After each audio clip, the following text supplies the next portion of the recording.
What's going on there, everyone? It is the Earthmaster here, back on the live stream with an update video on this end of the weekend, Sunday, June 4th, 2023. It's about 10:52 p.m.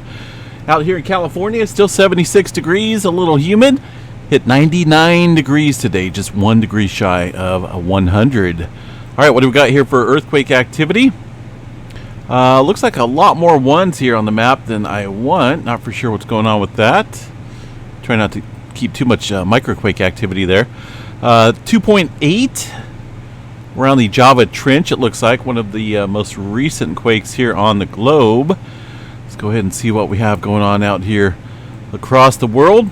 Down south here, south of New Zealand, seeing a little bit of uptick in earthquake activity.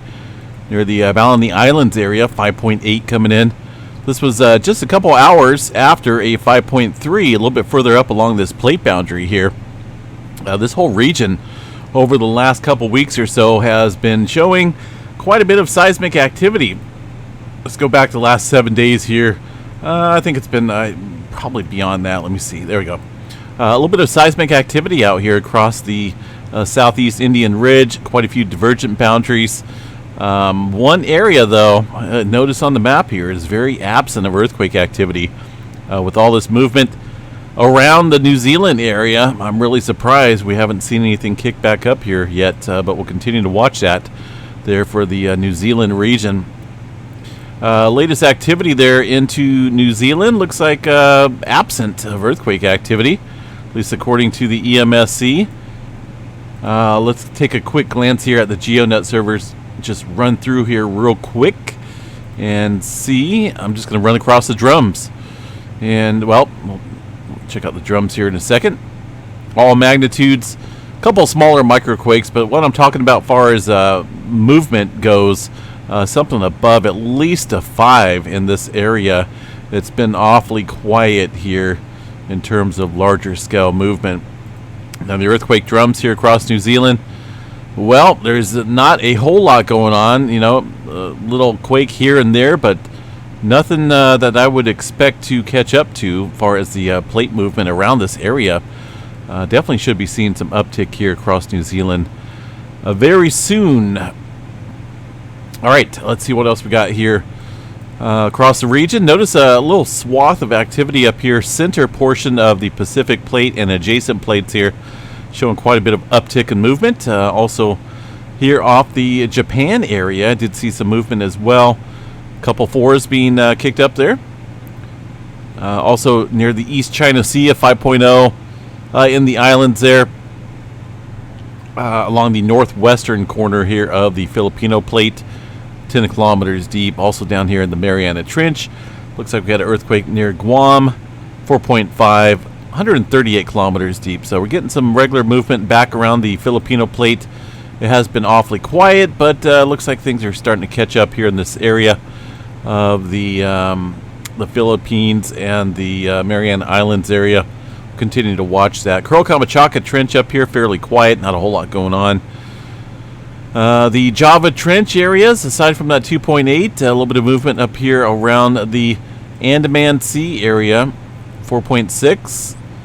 That one coming in just earlier this evening, but definitely I would say a noticeable uptick in movement here across the center portion of the map, and that includes areas here of the Filipino plate and regions around the Indonesia Islands area. So things are kind of clustering up there. Again, watch the watch the New Zealand area. It's been awfully quiet, right? Kind of sits there on the edge of the plate boundary. It's actually right on the plate boundary, but it's, eventually it's going to move.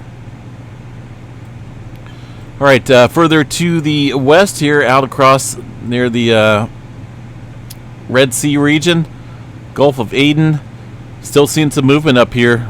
This has been an ongoing swarm of activity. Doesn't show all the quakes here on the map, but if we were to go back last 7 days or so, you see a pretty good number. But looks like we had another one earlier this evening, a 4.6 within this ridge area. One earthquake way out into the China area, it looks like, earlier this afternoon. Let's see what else we got.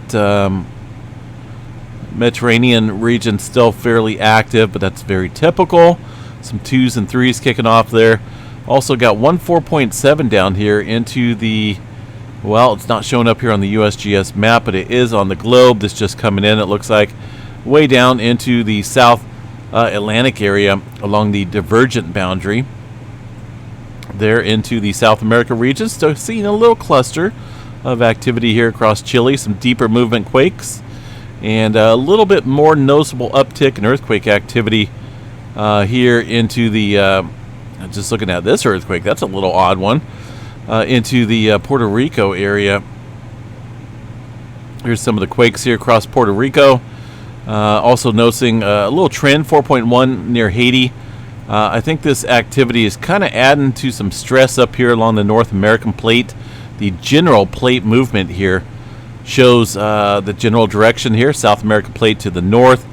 You got the Caribbean plate kind of just being shoved around and squeezed. Subduction zone over here along the Middle America Trench. Subduction zones over here too, but they're not showing it on the map. Either way, it looks like a lot of stress being built up and pushed into the area of the North American plate. This is a rather odd earthquake to see out here in the Gulf of Mexico. 3.3 coming in earlier this evening. It looks like just a couple hours or so ago. 5 kilometers deep. Now this is definitely a rather odd earthquake. Historical data out here. Let's check it out here real quick. Looks like a little bit of movement over here to the west. Maybe a little small earthquake. Couple earthquakes out there historically across the Gulf of Mexico, right? But nothing big. I want to do a little digging around here and see what we can find. I want to go. We can go 2.5 and above. Just want to look here back over. Since 1900 or so. We're going to draw a little rectangle on the map, just specifically. I know we get earthquakes down here in the Cayman Islands area, very active, but more specifically I'm interested in this little area here right around the Gulf of Mexico. Well, within the Gulf of Mexico, obviously.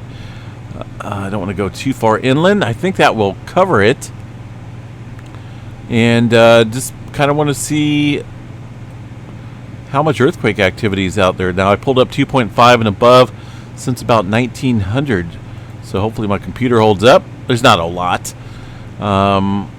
Here's today's earthquake. It looks like there was an earthquake back in 2018, 4.6. I don't quite remember that. I don't know if it was one of those things that they had an earthquake out there and they put it on after the fact, but looks like there was a couple. 4.6, a 4.3, 5.9 back in 2006. 5.3 here, well off the coast of Louisiana. So it does look like they do get some earthquakes out here. Nothing, too big. Yeah, so that's a little odd. 5.9 out there in the Gulf of Mexico, well away from the plate boundary. That was 14 kilometers deep back in 2006. Goodness. So as you can see here, not a whole lot of earthquake activity out here, but still somewhat seismically active across the Gulf of Mexico area with that 3.3 coming in. Continue to watch that though.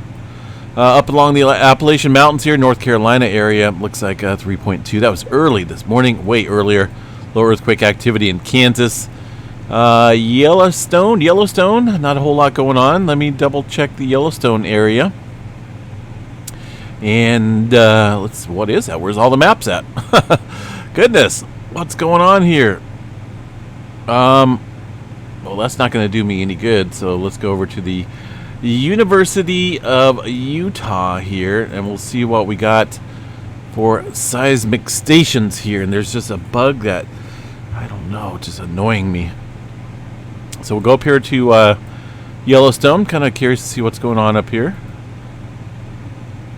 This is, I believe, today's activity. 6.4. Yeah, not a whole lot going on. I'm just kind of curious as to what that may have been some wind events or maybe some thunderstorms up there earlier, or some type of error, it kind of looks like.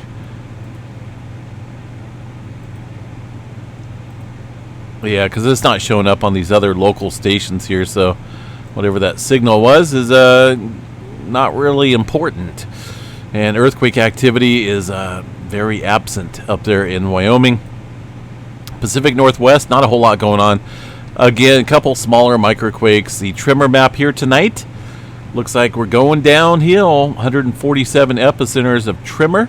Southern end of the Cascadia subduction zone once again. And this one, unless it really kicks up, it looks like we're just going to have a little event similar to what we've seen back in April. Nothing big coming up, or at least showing up yet so far.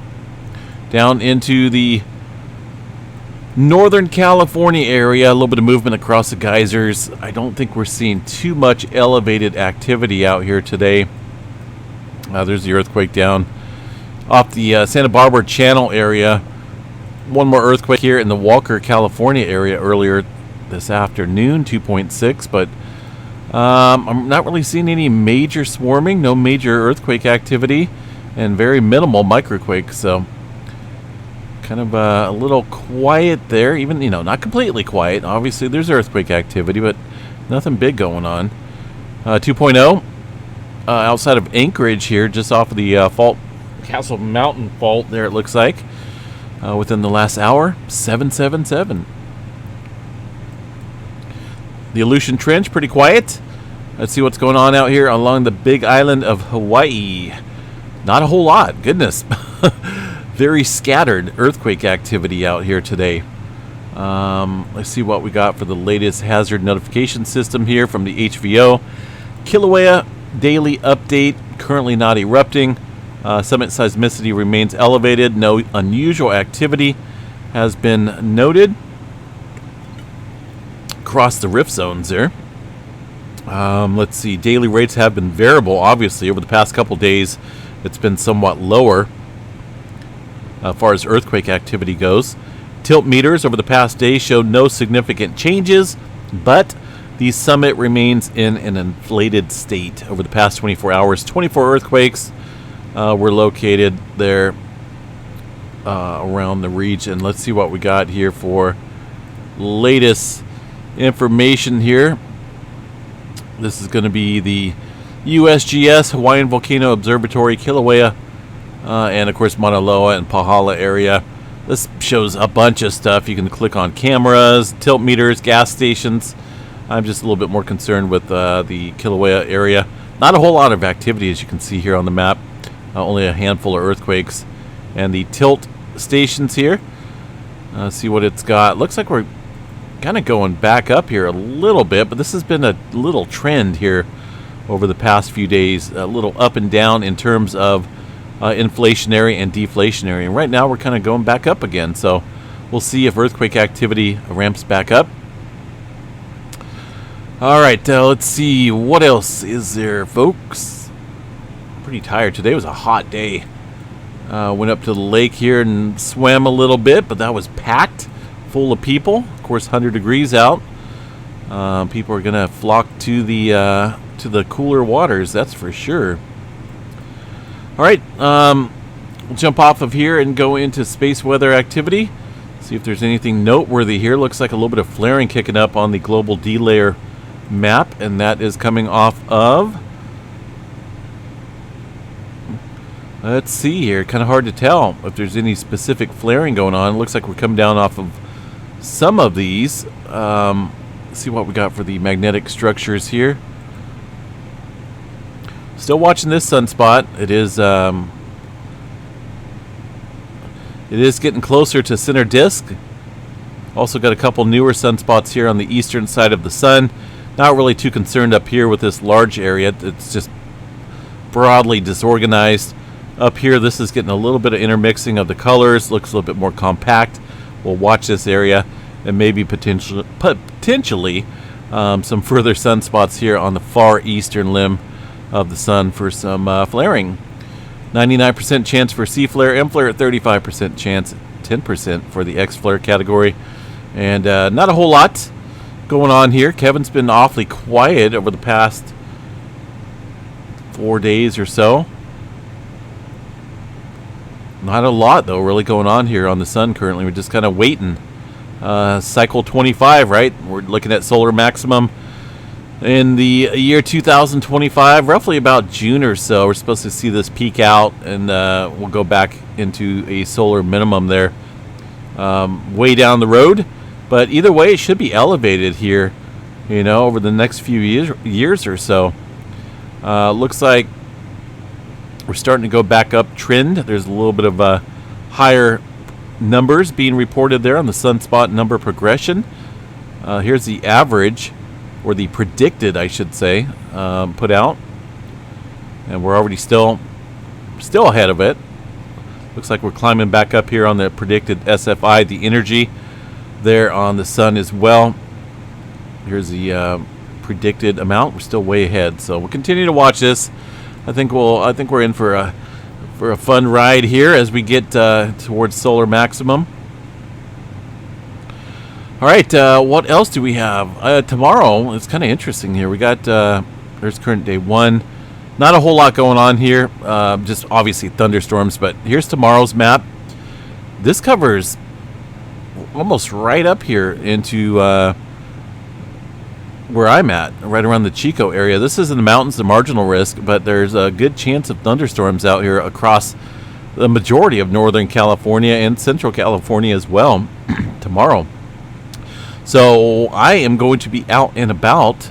Look at the wind potential up here, it looks like. I may have to head up into the mountains here and see if I can't catch me some wind events. A little bit of hail potential as well. Either way, I think tomorrow will be one of those days where I'll be out and about for thunderstorm activity. They don't really mention California too much out here. Oh, there we go. The Sierra and the Great Basin. Looks like high base thunderstorms should develop by early Tuesday afternoon across Tuesday. Okay. So maybe current day 2. See these? Wow. When I looked at this here, yeah, so maybe this is Tuesday. So what's some, all right, this is a little confusing here, because when I looked at it earlier, it pretty much showed tomorrow's outlook right here, day 2. All right, well, either way, I think I'm going to be out there tomorrow. Still got thunderstorm activity in the mountains here and outside of Redding, so I'll check that out. We'll see what it brings tomorrow. I was looking at the windy map, which is a really cool site to check out.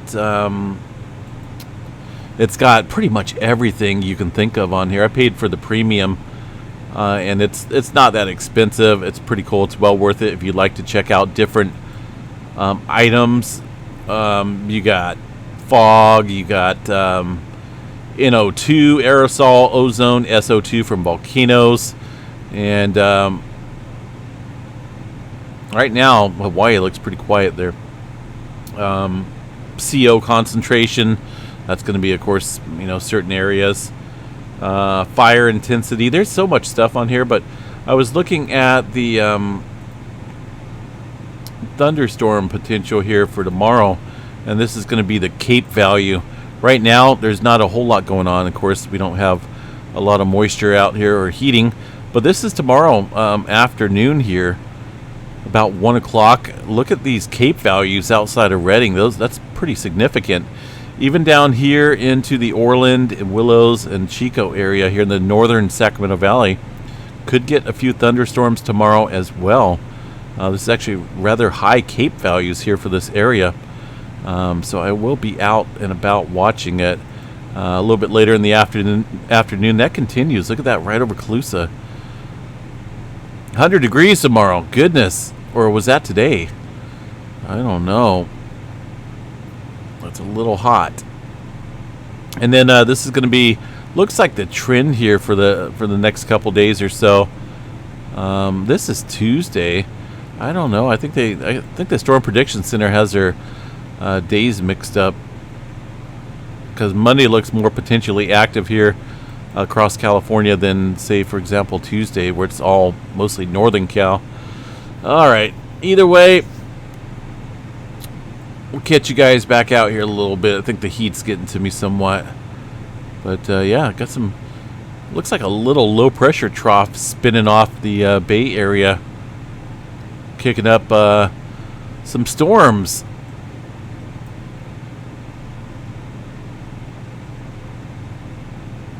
Alrighty, have a good night, folks. We'll catch you guys again, but like I said, back out here tomorrow sometime.